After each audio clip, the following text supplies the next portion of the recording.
வணக்கம். இந்த வீடியோ பார்த்தீங்கன்னா ஜஸ்ட் ஒரு இன்ஃபர்மேஷனை உங்களுக்கு கொடுக்கறது மட்டும்தான்.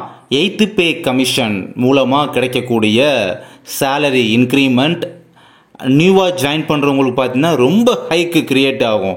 ஸோ அவங்களுக்கு எப்படி இந்த சேலரின்றது இருக்க போகுது அண்டு பென்ஷன் இன்க்ரிமெண்ட் இதை பற்றி நம்ம பேச போகிறோம் இந்த வீடியோவில். பட் இதுக்கு எந்த ஒரு உத்தரவாதம் கொடுக்கல. பட் லேட்டஸ்ட் அண்டு அக்யூரேட்டான இன்ஃபர்மேஷனை தெரிஞ்சுக்கிறதுக்கு நீங்கள் அஃபிஷியல் வெப்சைட்டை வந்து அப்ரோச் பண்ணுறதையும் நம்ம யூடியூப் சேனல் மூலமாக உங்களுக்கு ரெக்கமெண்ட் பண்ணுறோம். இப்போ நம்ம வீடியோக்குள்ள போகலாம். கவர்மெண்ட் ஸ்டாஃப்ஸுக்கெல்லாம் பார்த்தீங்கன்னா 186% 186% அளவுல பார்த்தீங்கன்னா சம்பள உயர்வுடன் அட்டகாசமாய் வரப்போகும் அந்த 8th பே கமிஷன் எப்போ எப்படி எந்த மாதிரி அப்படின்றத பார்க்க போறதா இந்த ஒரு வீடியோ.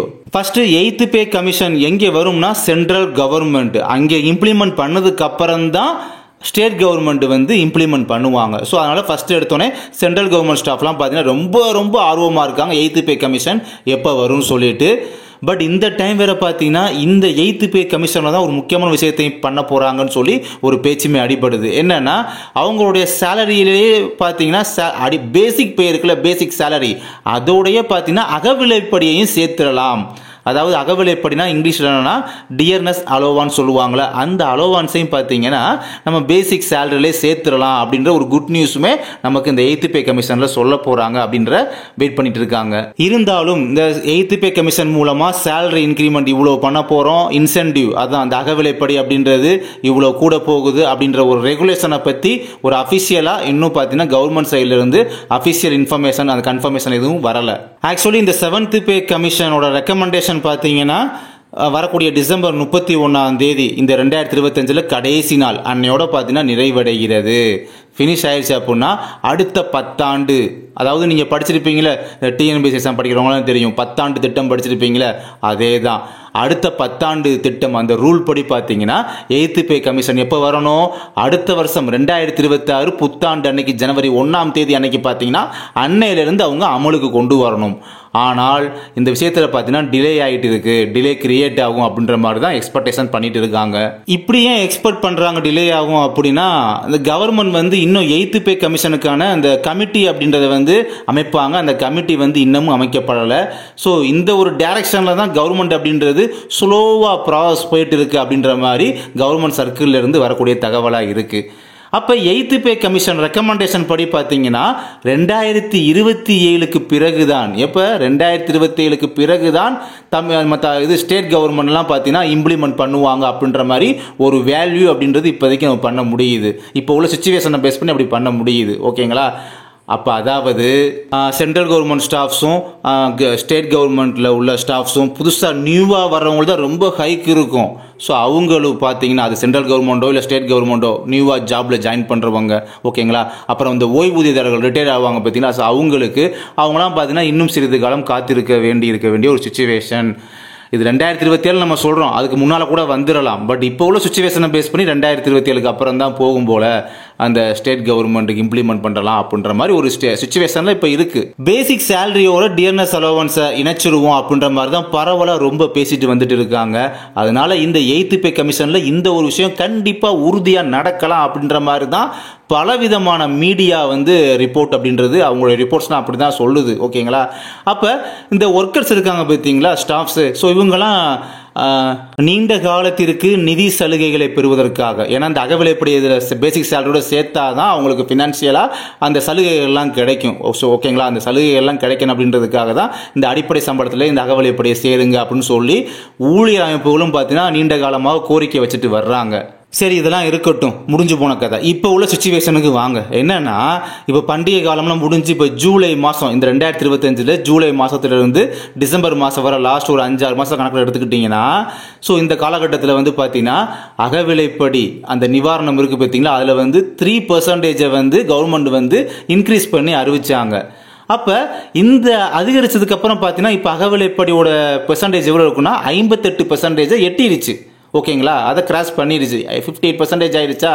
இப்போ என்ன கான்செப்ட்னா 7th பே கமிஷன் ஓகேங்களா. 7th பே கமிஷன் முடிய போது பார்த்தீங்களா, இதோட லாஸ்ட் அகவிலைப்படி அதிகரிப்பு இதுவாக தான் இருக்கும். இந்த 58% தான் அதிகரித்தது இதுவாக தான் இருக்கும். இதுக்கு மேலே அகவிலைப்படியை கூட்ட மாட்டாங்க.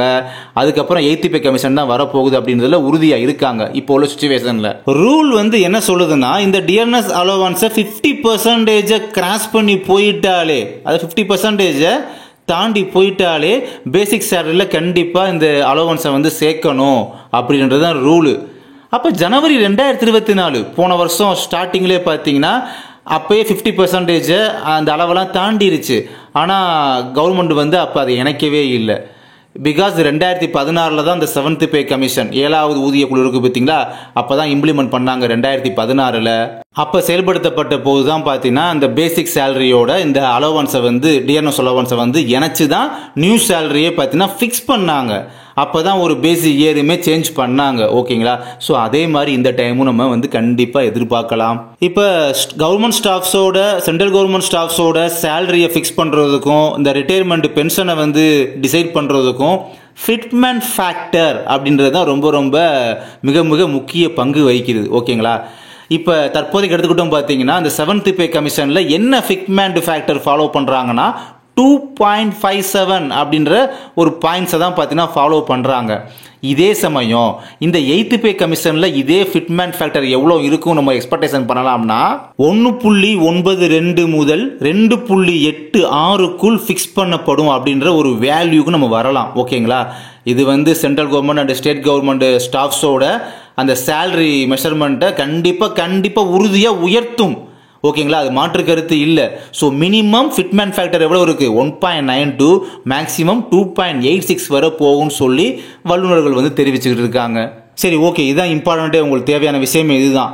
8th பே கமிஷனில் வந்து நம்ம சொன்னோம் பார்த்தீங்கன்னா, இப்போ இந்த லோயஸ்ட் வேல்யூ என்ன சொன்னோம், ஃபிட்மென்ட் ஃபேக்டர் வந்து லோயஸ்ட் வேல்யூவாக 1.92 அப்படின்றத ஃபிக்ஸ் பண்ணுவாங்கன்ற ஒரு சொன்னோம் பார்த்தீங்கன்னா ஒரு வேல்யூவை. அப்போ நியூவாக ஒரு மினிமம் சேலரி பேக்கேஜ் எப்படி இருக்கும் பார்த்தீங்கன்னா, இப்போ உள்ள அந்த ஒரு 18,000 அடிப்படை சம்பளம் 18,000 அப்போதைக்கு இருக்குது அப்படின்னா அதை அதாவது பெருக்கல் போட்டு அந்த ஃபிட்மென்ட் ஃபேக்டரோட வேல்யூவை போடுவாங்க. அப்போ நம்ம மினிமம் வேல்யூ எடுத்துக்கிட்டோம் அப்படின்னா 1.92 சொன்னோமா, இந்த 18,000 1.92 பெருக்கினீங்கன்னா மல்டிப்ளிகேஷன் பண்ணும்போது இஸ் ஈக்குவல் டு 34,000 அபவ். ஓகேங்களா. அப்போ பாருங்க, ஒரு சாதாரணமாக ஒரு ஒர்க்கர் போய் ஒரு குரூப் 4 லெவலில் இல்லை அதை விட ஒரு கம்மியான ஒரு ஒர்க்கை பார்க்கும்போது ஒரு 10th லெவல் இல்லாமல் ஒரு 8th லெவலில் கூட போகும்போது பார்த்தீங்கன்னா அவங்களுடைய பேசிக் பே அப்படின்றது பார்த்தீங்கன்னா தமிழ்நாட்டில் எடுத்துக்கோங்க 15,000 அப்படின்றது இருக்குது. இந்த 15,000 சம்பளம் வாங்குறவங்களாம் பார்த்தீங்கன்னா இந்த 8th பே கமிஷன் வந்துருச்சு அப்படின்னா அவங்களோட சேலரி வந்து இரட்டிப்பு.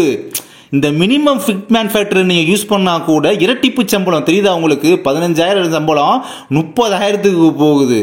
ஓகேங்களா. அப்போ ஒரு 18,000 அப்படின்னு சொல்லும் போது நம்ம சொல்கிறது பேசிக் பே 18,000 சொல்லும் போது இந்த வேல்யூ குறைஞ்ச வேல்யூ போடும் போதே 35,000 சம்பளம் அப்படின்னா எப்படி இருக்குன்னு நினச்சி பாருங்களேன். அப்போ 92% ரொம்ப ஹையாக போகிறத நீங்கள் பார்ப்பீங்க.